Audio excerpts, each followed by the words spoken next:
جی تو پیارے بچوں، آئیے آج ہم ایک اور کہانی کو سیکھتے ہیں۔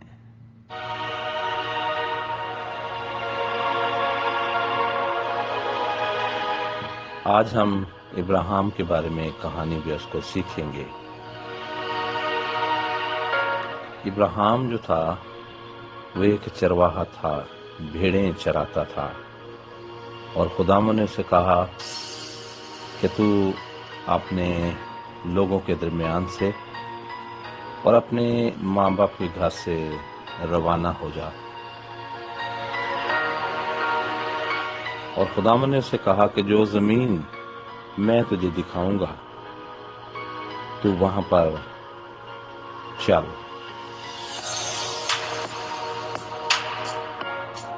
خداوند نے ابراہیم سے وعدہ کیا کہ میں تجھے ایک بڑی قوم بناؤں گا، تجھے برکت دوں گا، اور تیرا نام جو ہے اس کو بھی سرفراز کروں گا۔ اور خداوند نے یہاں تک اس سے کہا کہ جو لوگ تجھے برکت دیں گے میں ان کو برکت دوں گا، اور جو تجھ پر بد دعا کریں میں ان پر بد دعا کروں گا۔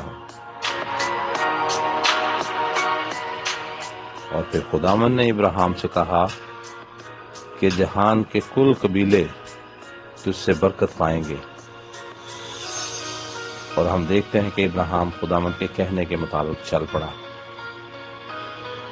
اور اس وقت ابراہیم کی عمر 75 برس یعنی 75 ایئرس تھی۔ اس نے اپنی بیوی سارہ اور بھتیجے لوط اور تھوڑی سی جائیداد کو ساتھ لیا،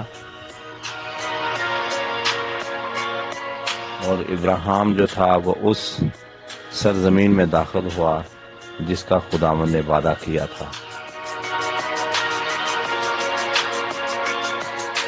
اور ہم دیکھتے ہیں کہ وہ ملک کنعان کی زمین جو تھی بڑی سرسبز پھلدار تھی، اور ابراہیم جب وہاں پر پہنچا تو اس نے خداوند کی شکر گزاری کی، اور ابراہیم نے وہاں خداوند کے لیے ایک مذبح بنایا تاکہ اپنی شکر گزاری خداوند کے حضور پیش کر سکے۔